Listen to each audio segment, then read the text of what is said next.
digamos, a lista de horrores do Porky, eu chamo ele de Porky, Pompeu, né? Antes eu chamava ele de Pompeus Mínimos, mas aí eu estava achando que ele estava dando muita colher de chá romano-latina para ele. Eu prefiro chamar ele de Porky mesmo, que Porky é um cartoon. E ele é um personagem de cartoon, embora muito perigoso. Então, olha, a lista dele é complicadíssima, porque tem o que ele fez na semana passada, que é Caribe, centrado na Venezuela. Essa provocação de mandar o Nimitz, o porta-aviões Nimitz, para o Golfo Pérsico.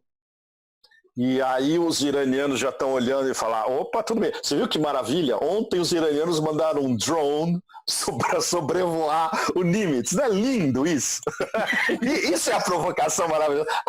Você bota um porta-avião aqui, olha o nosso dronezinho com míssil aqui, ó, olhando. Essa história de Taiwan, que vindo de uma fonte militar graduada, não é por acaso, é um balão de ensaio proposital de provocação, e que eles consideram também. Então, nessa lista de prioridades, que leitura vocês dariam para a ordem de prioridades, tanto para um Trump 2, quanto para os humanitário-imperialistas em 2021? Qual seria o primeiro foco de liberação democrática? Olha só, vou trazer uma informação sobre isso. O Piero já sabe disso. Eu conversei com o Alejandro Acosta essa semana, que fica muito atento à questão venezuelana. Que, por sinal, está fazendo um trabalho espetacular. Alejandro, se você está nos ouvindo, fuck, man! You're the man.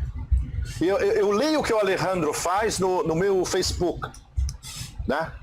Impressionante o que ele está fazendo. Impressionante. E pelo que eu entendi, sozinho, né? Ele já levou tiro no pescoço em 2012 por causa desse tipo de coisa de máfia sindical, o Alejandro, o Pepe, lá em Minas Gerais. Ele relatou isso num vídeo. Não é fácil, não. Então, aí o que acontece? Alejandro, que está atento, um olho no peixe, outro no gato. Então, estava olhando o Brasil, está olhando a Venezuela e tal. O que ele comentou? Porque eu estava achando aquela coisa, repercutiu muito aqui, né? Aquela provocação na fronteira e tal.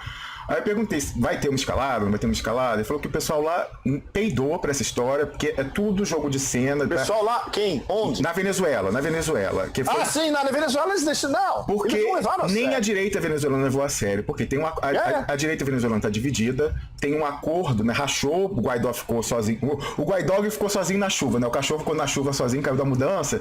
E acho que é Leopoldo Lopes, o nome do cara, o outro da direita, fez um acordo com o chavismo para que a próxima eleição aí, esse ano ainda parlamentar, tramite na realidade, não vai ter boicote. O Guaidó queria o boicote, aí o cara já vai aparecer, e aí deve se manter o status quo da proporção e tal, mas no ano que vem já está no meio do mandato atual do Maduro, e aí já é passivo aquele pedido de recall.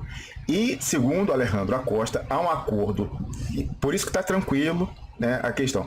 Há um acordo da direita com o chavismo de deixar o recall, fazer corpo mole e deixar o recall ganhar, porque o pessoal também já quer tirar o Maduro dentro do próprio chavismo. Então eles querem botar logo o cara que tem interlocução melhor com os militares, que é o Diosdado Cabello, né?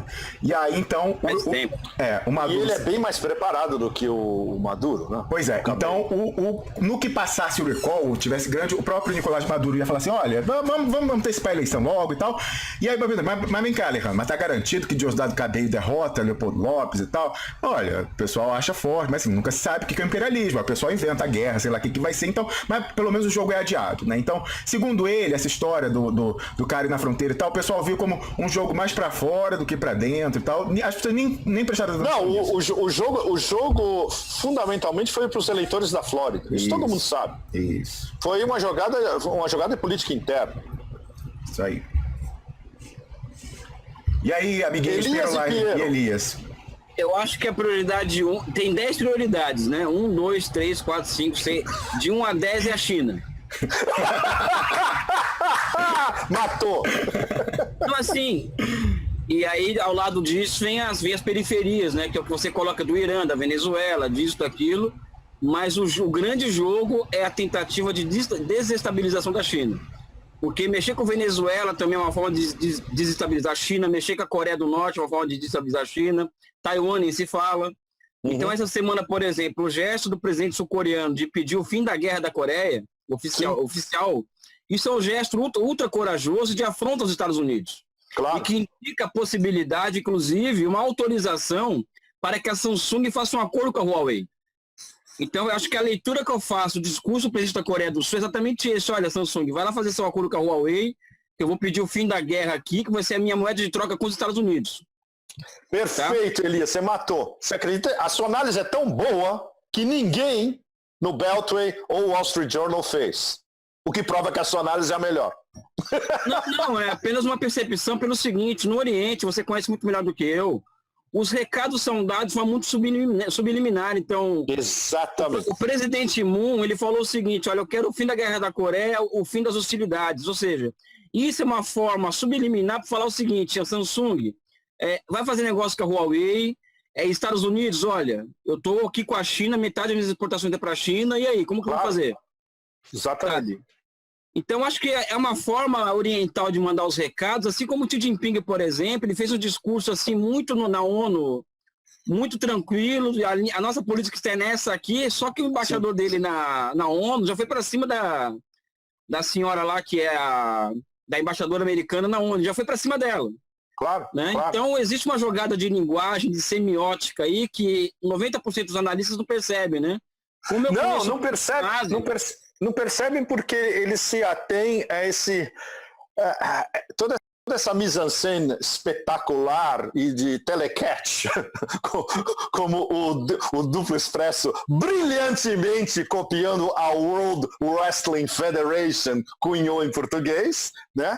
Eles só se atêm a isso. E o nível desses diplomatas, entre aspas, sob o Pompeu no atual Departamento de Estado é primário. Eles não têm uns caras tipo com a envergadura do George Kennan na época. Não existe, isso não existe mais. Os caras são extremamente bitolados e muitos deles são excepcionalistas cristãos ou apocalipsistas, como o Porky Pompeu. Né? Então, jamais eles vão entender essa linguagem cifrada, delicadíssima e refinadíssima do Xi no discurso dele. Não, jamais. Ele só entende aquelas porradas do Global Times, que fala, vocês vão vir aqui em Taiwan? A gente vai lá e toma na força. Ele só entende esse tipo de linguagem.